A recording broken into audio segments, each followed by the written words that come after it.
Welcome, parents. We are making history here with our first virtual open house. This is for AP Environmental Science, and I'm Mrs. Roberts. This is our virtual room, eventually, hopefully, our physical room 508. Get comfortable, pause this if needed. There is a Google form at the end, so I have a record for your son or daughter to earn their extra credit. So just some basics I want to go through. What is this class about? Who is teaching your child, and how do I support my child from home?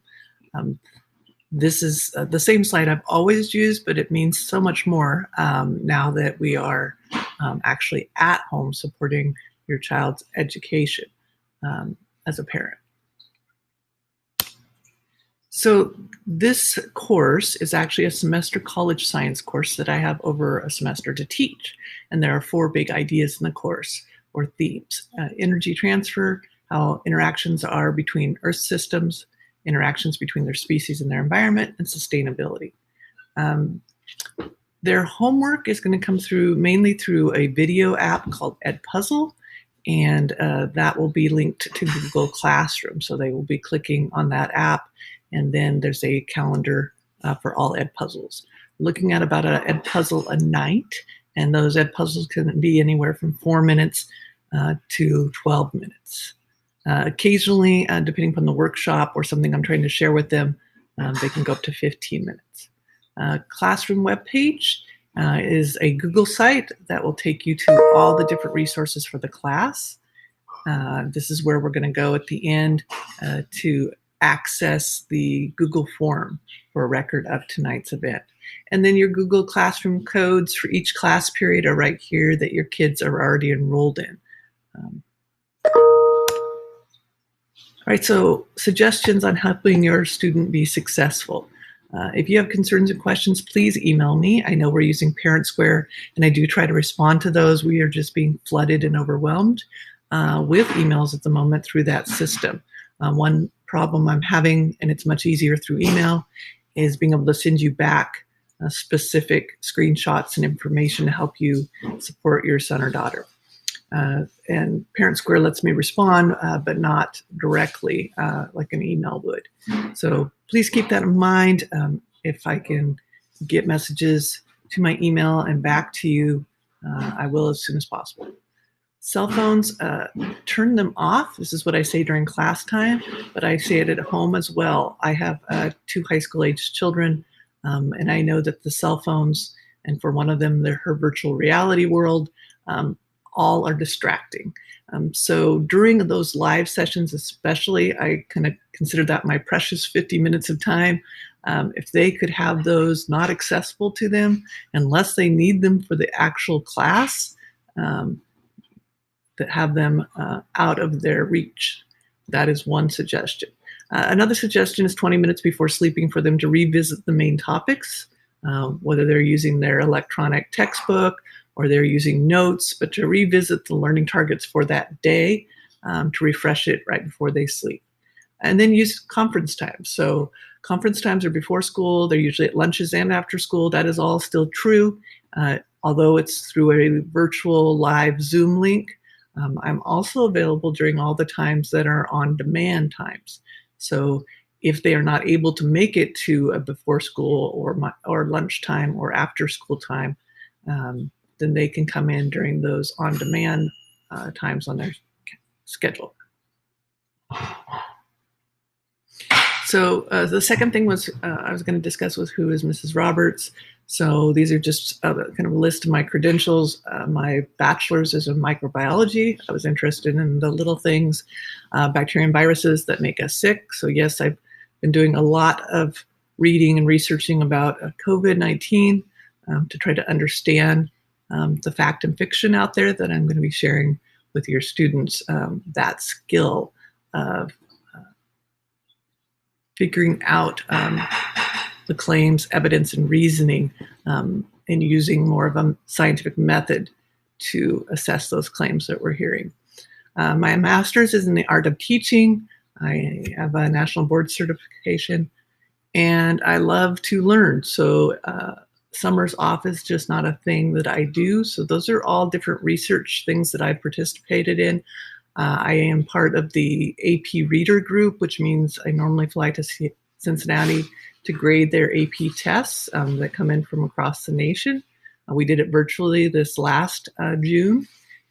So AP Institutes, I take college classes when necessary for a new skill. We've been learning lots of those new skills lately with technology.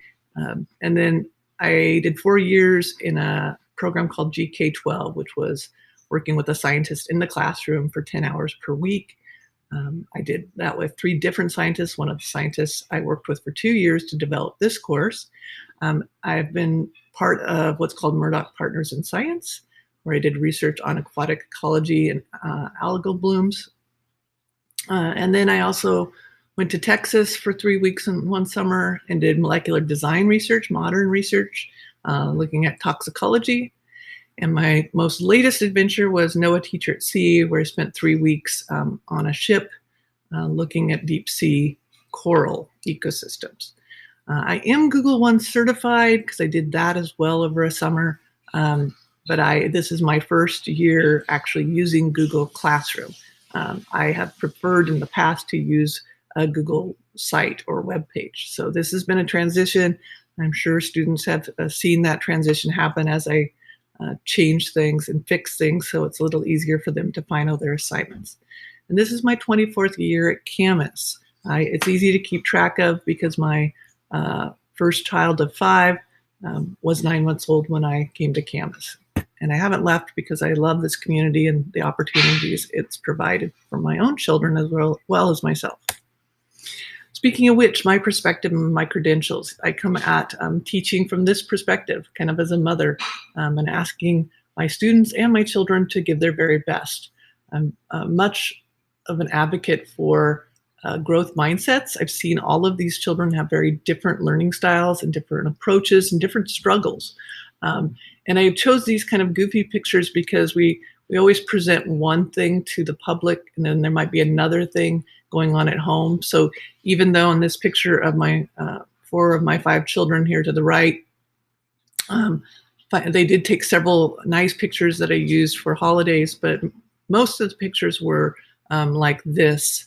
But I love this look on their faces. And so one of the things I like my students to do is to have fun in the process of this struggle, of this learning, of being uncomfortable, but also take time to realize what's really important in life, which to me is family, right? And so you can see here, this is the other thing that's really important is that's my oldest, looking thrilled after he graduated from Camas with his mother congratulating him, but getting them to this moment. And I'm going to go to my next slide because I believe, I took that slide out, but that's really an important step as well, is keeping those doors open to whatever they want to do next in life.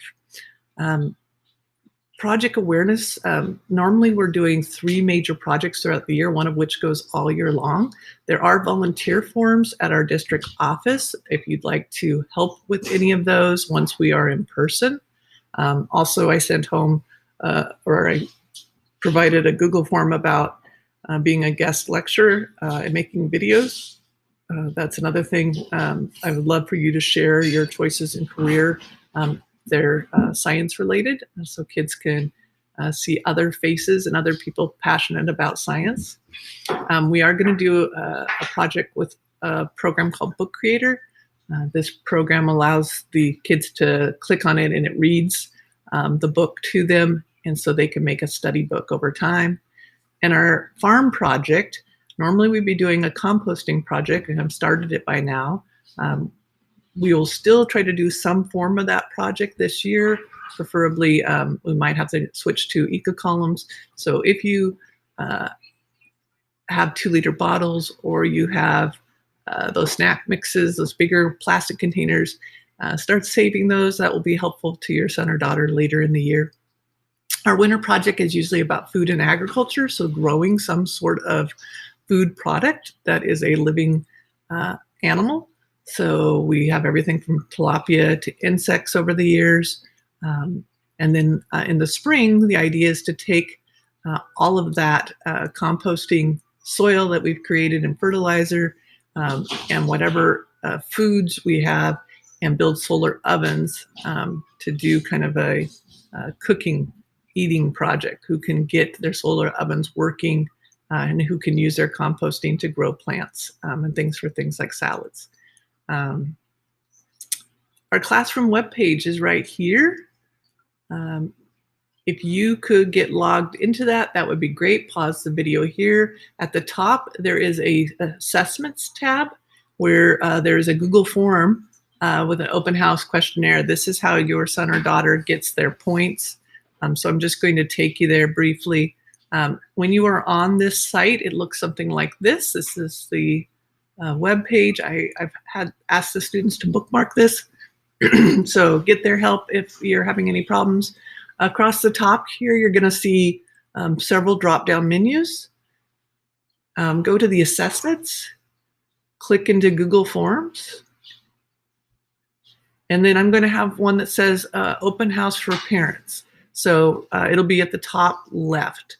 I am still creating that for you, and it's mainly just a record for students to earn their points, and it's going to ask you some questions about your own high school experiences.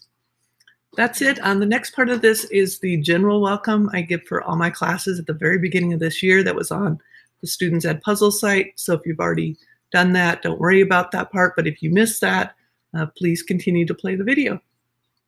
I look forward to working with you this year.